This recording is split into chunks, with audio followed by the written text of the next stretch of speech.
Diversos tipos de imortalidade já foram criados dentro dos quadrinhos, seja a imortalidade perante ao tempo, ou a imortalidade regenerativa, ou até mesmo uma ressurreição. E todos esses tipos de imortalidades estão presentes em um grupo bem famoso da Marvel. É claro que eu tô falando dos mutantes. Por ser um grupo tão vasto, né, com muitas diversidades, tem vários poderes entre os mutantes e por isso diversos estilos de imortalidade nesses mutantes. Obviamente, alguns têm uma super regeneração, super fator de cura que faz com que o personagem beire ali, né, o limite da imortalidade, chega bem próximo a isso. E já tem outros que realmente são imortais. O legal é que cada personagem, mesmo tendo esses poderes semelhantes, né, mesmo assim vários personagens tendo um fator de cura ou imortalidade, no universo dos mutantes, normalmente, ainda que os poderes se repitam, os personagens são trabalhados, né, tanto a sua personalidade como seus poderes de formas diferentes, e isso que deixa os mutantes super interessantes. Esse fato de mesmo tendo poderes iguais, eles ainda são diferentes. Então é isso, se ajeita aí, cara, se prepara, deixa o like nesse vídeo que veremos hoje os mutantes temidos pela sua imortalidade.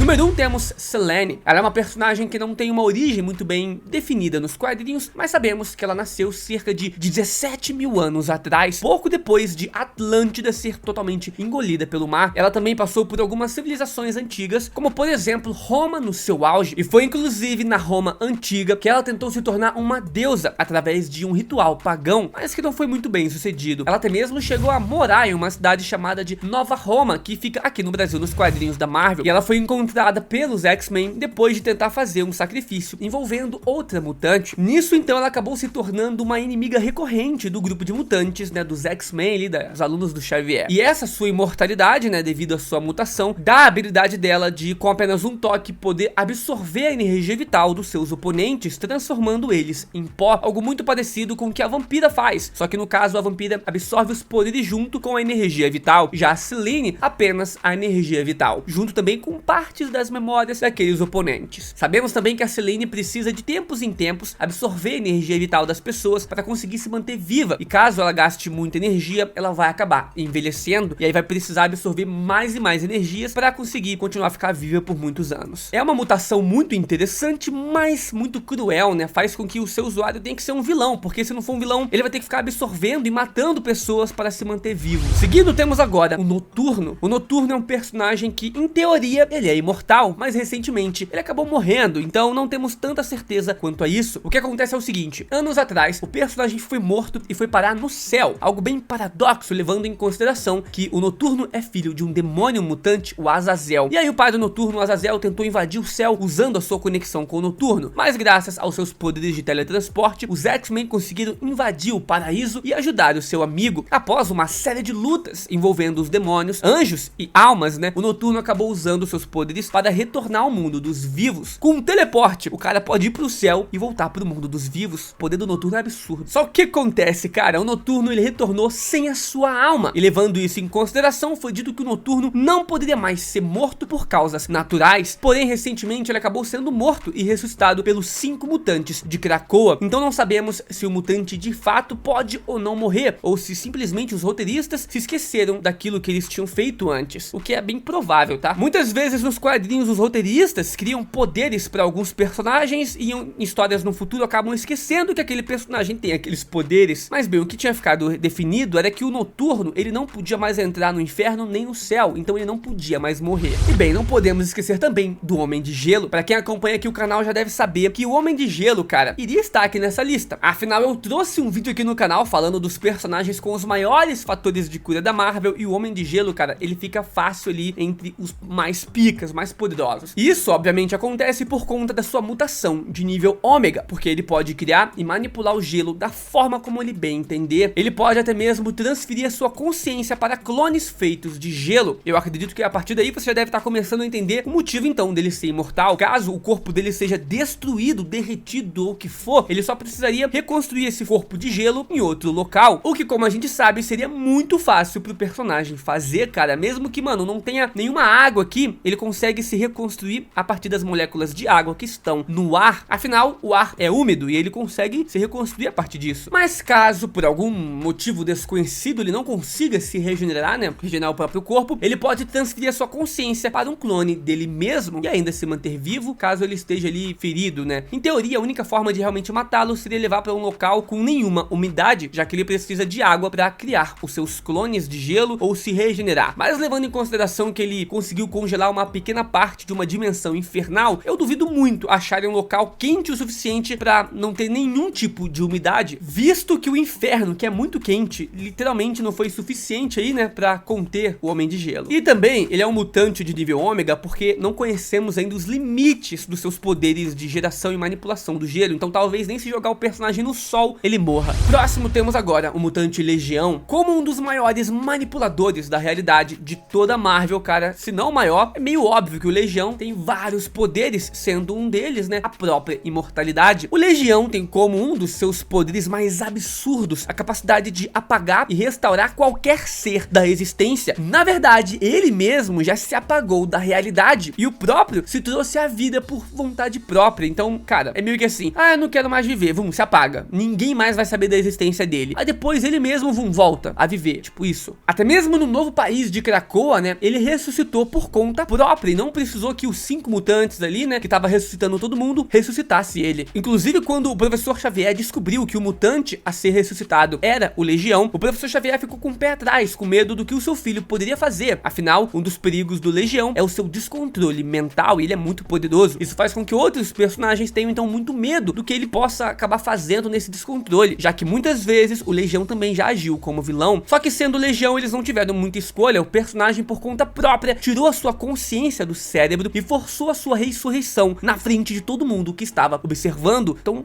caraca, qual o limite dos poderes do cara? Não tem. E ó, até hoje, só 2 mutantes conseguiram fazer isso, sendo ele o Vulcano, que é outro mutante de nível ômega, e o próprio Legião. Seguindo, temos agora Franklin Richards. Sim, eu sei que atualmente o Franklin Richards não é considerado um mutante nos quadrinhos, mas como seu status mutante permaneceu durante mais de 60 anos, eu vou manter o personagem aqui na lista, até porque é muito recente essa mudança feita pelo personagem, então o mais provável é que logo logo a Marvel vai voltar atrás e transformar o Franklin Richards novamente em mutante. Mas mesmo assim, por conta da natureza dos seus poderes, o Franklin Richards é imortal perante o tempo, sendo que ele está destinado a ser um dos últimos seres no universo ao lado do Galactus e tomar para si o posto de novo devorador de mundos do novo universo que será criado. Não é muito claro, né, se o Franklin Richards pode voltar dos mortos usando essa manipulação da realidade da mesma forma que o Legião faz. Na verdade, raramente é visto o Franklin Richards sendo derrotado, né, durante algumas batalhas. Ele mesmo já fugiu de uma luta contra um dos avatares do Oblivion, né, que é outra entidade cósmica da Marvel. Então é bem provável que sim, entidades cósmicas poderosíssimas podem matar o Franklin Richards, mas naturalmente é certo de que o Franklin Richards nunca vai morrer, porque como eu falei, ele vai estar destinado, cara, a se tornar o novo devorador de mundos do novo cosmos. Sem contar também que vai chegar numa idade adulta ali, que o Franklin Richards vai ter total controle dos seus poderes e vai inclusive parar de envelhecer, e sabemos disso porque ele já se encontrou com versões suas do futuro. Então nós sabemos o que o personagem está destinado a ser. Sem contar que sim, o Franklin Richards também tem manipulação genética, manipulação da realidade, vários outros poderes, e isso acaba dando também certas imortalidades para ele. Seguindo, temos agora o Apocalipse. O Apocalipse é um mutante que está em constante evolução dos seus poderes, e isso se dá por conta do seu próprio poder mutante, que é o poder de manipular a própria estrutura molecular. Só para vocês terem noção, ele é tão antigo que ele foi dito ser da primeira geração de mutantes, e isso é milênios antes de começar a andar mutantes aqui na Terra. Ele foi um dos fundadores também do país de Okara, que era a mistura ali de Krakoa e Araco, isso há muitos anos atrás. Ele também pode manipular o seu próprio corpo para ter a aparência de quem ele quiser, e só isso já seria necessário para torná-lo imortal, já que com isso ele também poderia ter super regeneração, manipulando ali as moléculas do seu corpo. Mas ele também foi capaz de encontrar a tecnologia celestial no Antigo Egito, o que aprimorou e muito os seus poderes e as suas habilidades. Ele também é capaz de assimilar tecnologias em seu próprio corpo, e usando da tecnologia celestial, ele consegue entrar num estado de hibernação, onde consegue atravessar séculos inteiros dormindo, ou seja, ele é uma ameaça temporal sim, para qualquer mutante. Próximo mutante imortal temos o Senhor Sinistro. O Senhor Sinistro originalmente era um geneticista a nível gênio, que nasceu na era vitoriana, no século XIX na Inglaterra. Com seu intelecto avançado, ele percebeu que ele era um mutante e foi ainda mais além, cara. Ele percebeu que com o tempo, os mutantes iriam acabar dominando a Terra como a raça predominante. Ele estava a um nível tão acima dos outros humanos que o Apocalipse, que havia despertado alguns dias antes, o encontrou e aprimorou seus poderes ainda mais, tornando agora um personagem também sem emoções e também muito superior ao que o Senhor Sinistro era antes. E por conta, depois de diversos experimentos que ele fez em seu próprio corpo, o Senhor Sinistro se tornou imune também ao envelhecimento, sendo que ele também faz parte de um grupo de mutantes que possui um leve fator de cura, e mesmo que ele morra, ainda assim é muito difícil de se livrar do Senhor Sinistro, já que a sua principal especialidade é a criação também de clones, e existem diversos clones feitos dele próprio. Então se você matar um personagem, logo mais vai surgir outro Senhor Sinistro com a mesma consciência dele, com o mesmo intelecto e com a mesma maldade. Inclusive nos quadrinhos de Guerras Secretas, teve uma luta lá do James Braddock, que era um mutante nível ômega também, na verdade era o sobrinho do James Braddock contra o Senhor Sinistro, e aí esse sobrinho do James Braddock conseguiu cortar a cabeça do Senhor Sinistro, achou que tinha vencido a luta e pá, Senhor Sinistro volta, cara, à vida mesmo sem a cabeça. Tá num nível de fator de cura ali, de imortalidade, quase do que um Deadpool da vida. E bem, já que falamos do Deadpool, Deadpool aqui também está na nossa lista de mutantes temidos pela imortalidade. Como eu citei em um dos últimos vídeos que eu trouxe pra vocês no canal, o Deadpool foi oficializado como um mutante pela Marvel. Então nós podemos sim colocar ele em todas as listas envolvendo mutantes, né, que ele esteja relacionado. Mas então em relação aos seus poderes, eu acredito que a maioria daqui já sabe, né, fator de cura absurdo que o Deadpool possui, sendo que até mesmo alguns anos atrás ele era simplesmente imortal por conta de uma maldição gerada pelo Thanos. Mesmo sem essa maldição, ele ainda era ridiculamente difícil de matar, cara, sendo que o próprio Thor já o transformou em poeira em alguns instantes depois o Deadpool voltou à vida. Isso é também muito por conta dele ser um personagem mais cômico, né, quase tem a Toon Force, então nada que o machuque vai de fato apagá-lo da existência completamente, ele sempre dá um jeito de voltar à vida. Próximo nós temos aqui o Wolverine. Esse aqui também é mais um dos personagens óbvios que estariam nessa lista, pois quando falamos assim em imortalidade, fator de cura ou até mesmo resistência, o principal personagem que vem à mente de todos é o Wolverine. Dentre as várias habilidades adquiridas por conta da sua mutação, a principal é a sua super regeneração, o que torna o personagem praticamente imortal. Chega até mesmo a ser uma piada recorrente o fato do Wolverine sempre se machucar dentro dos quadrinhos, porque ele sabe que não tem consequência nenhuma pra ele. Isso é, imortalidade não é apenas imortalidade regenerativa, isso acaba sendo imortalidade também, nenhuma doença vai matar o Wolverine ou nenhum golpe, nenhum ataque, mas ele também envelhece bem devagar, então ele não chega a ser imortal ao tempo, mas sim, ele vai viver muito mais do que um ser humano comum ou um mutante comum. Não é à toa que o Wolverine é um personagem que já participou de diversas guerras ao longo das histórias ali dos Estados Unidos, né? Ele também atua mais ao lado dos X-Men, que são basicamente mutantes adolescentes. Em alguns futuros alternativos, o Wolverine está presente como um dos únicos personagens que sobreviveram. E uma das histórias mais conhecidas é, por exemplo, o velho Logan, que se passa décadas e décadas à frente ali da história atual, onde o Wolverine está muito mais velho e o país todo foi tomado por supervilões. E junto do Wolverine, nós também podemos colocar aqui, por exemplo, a X-23, Daken, né, que são os filhos do Wolverine e compartilham basicamente os mesmos poderes do pai, mesmo fator de cura e a mesma imortalidade, né, gerada por causa disso. Temos outros mutantes super interessantes, Arma H, mais outro personagem que se tornou imortal por causa da influência direta do Wolverine, além também dos seus filhos que eu citei, é o Arma H. Esse personagem é um cruzamento genético entre o Hulk e o Wolverine, e ainda por cima tem algumas partes cibernéticas nele. É claro que um cruzamento bem sucedido desses dois personagens geraria um ser extremamente forte, cara, estamos falando do Hulk e do Wolverine, e foi isso que realmente aconteceu. Dentre os seus inúmeros poderes, que inclusive eu já comentei algumas vezes aqui no canal, né, ele possui um dos maiores fatores de cura da Marvel, fora que também por ter ligação, né, com radiação gama, ele está ligado à Porta Verde do On-Bellow, né, aquele demônio supremo da Marvel, que dá poderes para todos ligados à radiação. Essa entidade, o demônio supremo da Marvel, On-Bellow, ele tem controle sobre a alma de todos os personagens, como eu falei, ligados à radiação, e ele traz esses personagens de volta à vida toda vez que eles são mortos. Então praticamente todo personagem ligado à radiação gama, né, entra aqui nessa lista de personagens personagens imortais, só que a gente tá falando só de mutantes, então o Arma H que vai entrar aqui. Você imagina, cara, ter uma fera dessa, gigante, super poderosa, atrás de você e ainda não tem como matá-lo, meu irmão. Se ele cismar com a sua cara, já era, mano, você vai morrer. Temidos pela imortalidade, não podemos esquecer também do Dentes de Sabre. Mais um personagem que tem certas ligações com o Wolverine. Os dois personagens são os rivais mais clássicos dos quadrinhos. E não, eles não são irmãos, igual ali os filmes da Fox, né, deram a entender. São apenas personagens com mutações extremamente parecidas. Regeneração, um instinto animal ali mais aflorado, garras e até mesmo super sentidos. Isso faz dos dois meio que uma contraparte ali. O Wolverine sendo mais o lado do bem e o Dente de Sabre, normalmente o lado do mal dos vilões. De qualquer forma, o Dente de Sabre junto do Wolverine é um dos personagens mais lembrados também por conta de ter fator de cura. Afinal, ele luta contra o Wolverine que tem garras de adamantio. Tem que aguentar ser cortado, né, e ficar inteirinho ainda. Por conta disso, o Dente de Sabre precisa de um baita fator de cura. Ele conta com esse fator de cura. Eu diria que a regeneração do Wolverine está um pouquinho acima do Dente de Sabre, mas por conta do adamantio em seus ossos, né, que torna ele mais resistente e aprimora também as suas capacidades físicas. Mas desde o início, quando os dois tinham ali apenas garras, né, de ossos, era praticamente iguais na questão de poder. Então, Dente de Sabre, digamos que é tão imortal quanto o próprio Wolverine. Existe mais algum mutante imortal que eu acabei esquecendo aqui pra colocar no nosso vídeo? Se tiver, comenta aqui embaixo que eu faço uma parte 2 pra vocês. Se inscreve no canal, tem vídeos todos os dias. Falou, valeu, até amanhã. Fui.